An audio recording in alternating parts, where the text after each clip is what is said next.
I'm going to start out here a little differently.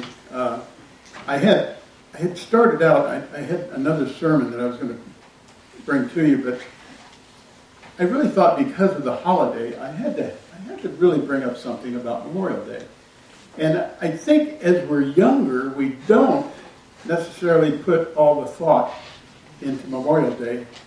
And so as we grow older, and like I said somebody a little while ago, as we mature through this life, it becomes a little more important. But anyway, as I was looking for material for my message, I came across a story told by Steve Brown. I don't know who he is, but I had to give him that name. He relates the story of a soldier during World War I who was so distraught with the war that he deserted. He tried to find his way back to the coast so that he could catch a boat and make his way back to his home in England. In the darkness of the night, he stumbled on a road sign. It was so pitch black, and he was so lost, he had no idea where he was or what the sign might say. He decided to climb up the pole to get a closer look. And when he got to the crossbeam, he held on to everything he had so he could read the sign, and he took a match, and he lit it, and he looked in the face of Jesus Christ. He had climbed an outdoor crucifix. Stunned by what he saw, he realized the shame of his life. He was looking in the face of the one who had endured it all and had never turned back. The next morning, he was back in the trenches. And I thought that really spoke volumes. That was really, really neat. But this week, we've been remembering those who fought in all the wars, those that gave us the freedom to gather here today, to be in this church. But freedom has a price. Memorial Day is unique to our nation. The Memorial Day observance was begun during the Civil War. Some concerned women decided to decorate graves of those who had bravely given their lives in that destructive conflict between the states. Memorial Day does not mean what it once did, though. For most, it's just another Monday holiday. It marks the beginning of summer. It's the weekend of the Indy 500. School's out. So guys, that trip that you've been thinking about taking before all the kids get out of school, forget it. You got to wait. Most of the local pools are open. Barbecues are high on the list of things to do. But you know, it hasn't always been that way. Memorial Day grew out of the human need to remember where we have been.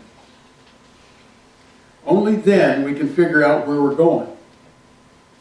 The cherished memories of a nation, a town, a church, or a family provides the values and the dreams that one generation passes on to the next. Forgetting this means we're dropping the torch. All of this was on the mind of President Abraham Lincoln back on November 19th, 1863. As he made his way to the Pennsylvania battlefield, he feared that he might be the last president of the United States. The country teetered on the brink of self-destruction. The ceremony that afternoon would dedicate the site, the cemetery, where over 40,000 soldiers who were killed at Gettysburg in the 3-day battle. It was done, that battle was the previous July. Lincoln's remarks provided the seedbed for what would become Memorial Day. He started out in his speech, and we've all heard this, 77 years ago. Our fathers brought forth on this continent a new nation, conceived in liberty, dedicated to the proposition that all men are created equal. He began. Less than 2 minutes later, he concluded. Wasn't it long? The world will little note nor long remember what we say here, but it can never forget what they did here. That's Lincoln speaking. The world will little note nor long remember what we say here, but it can never forget what was done here. And I think every kid, all of us that have gone through school, we remember the Gettysburg Address, right? I know a lot of us had to memorize it. But in Gettysburg, you say that word to people, and they remember that. It is for us, the living, rather to be dedicated here to the unfinished work which these soldiers fought for. This is still Lincoln speaking. It is rather for us to be dedicated to the great task remaining before us that will form these honored men we take. And I've lost my place. Well, anyway, he went on to finish his speech. And he finished by saying that we here highly resolve that these dead be forever honored and remembered. Many years ago, there was a singer in America, a very popular lady, and I'm sure all of you, but one person here might know this lady, Kate Smith. She had a radio program. That was before television.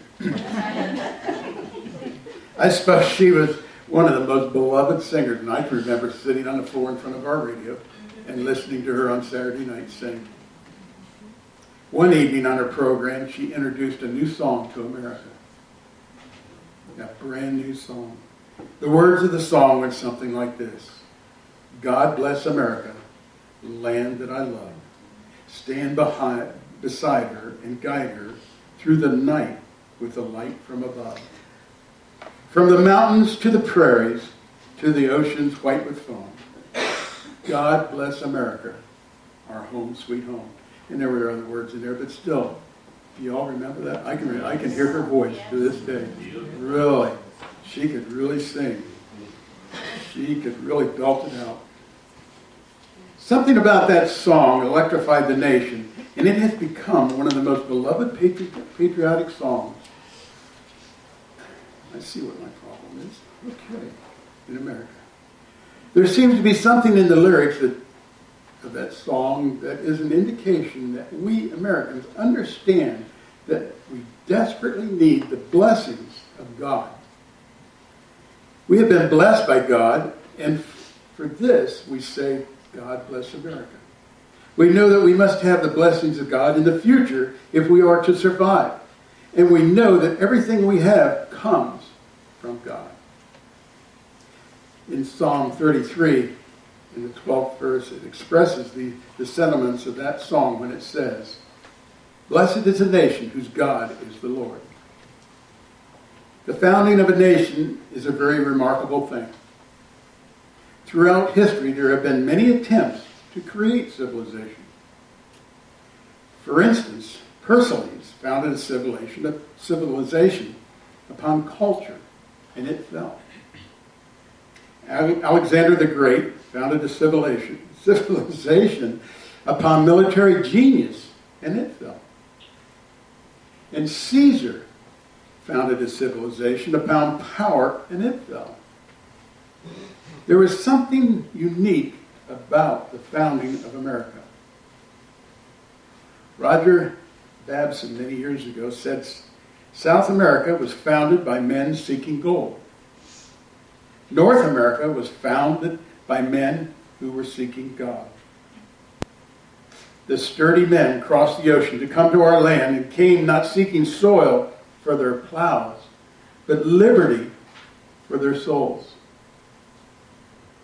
The cost of freedom.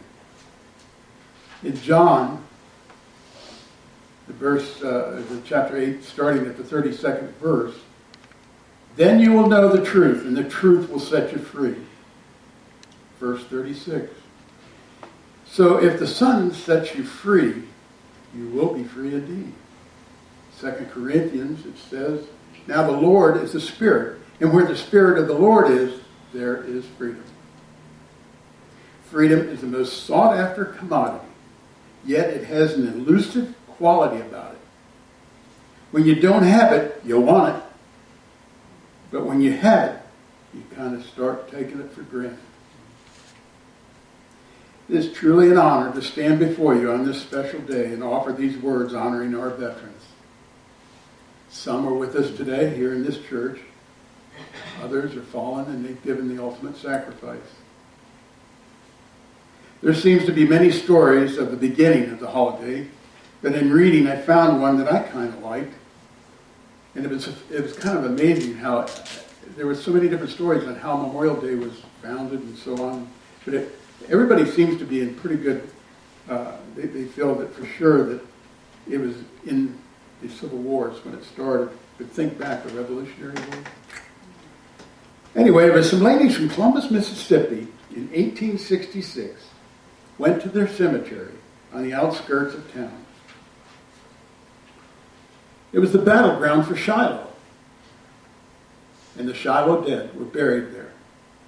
They laid flowers on both the Union and the Confederate. Now back then, there was still a lot of hard feelings.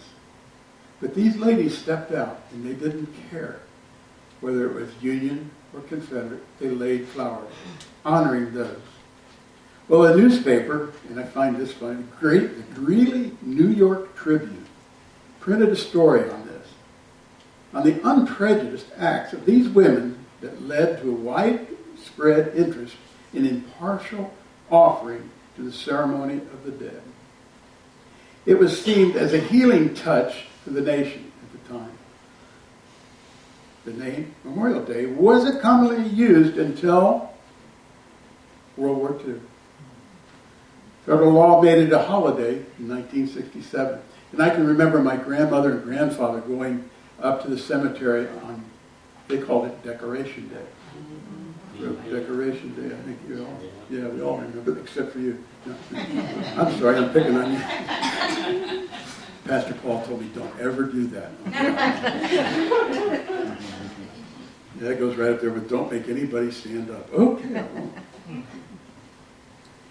I don't know how many of you realize it, but since America's fight for freedom, from the Revolutionary War to the War on Terror, over 1 million men and women have given their lives for this nation. They have given their lives for freedom. They have fought for me and you. It is because of their sacrifice and that of their families that we are here today in this church, being able to worship our God. It is because of their sacrifice that we have the privilege of being a part of the greatest nation on the face of the earth. It is because of their sacrifice we are free to raise our families to know Christ and to be free to worship Him without any fear. Amen.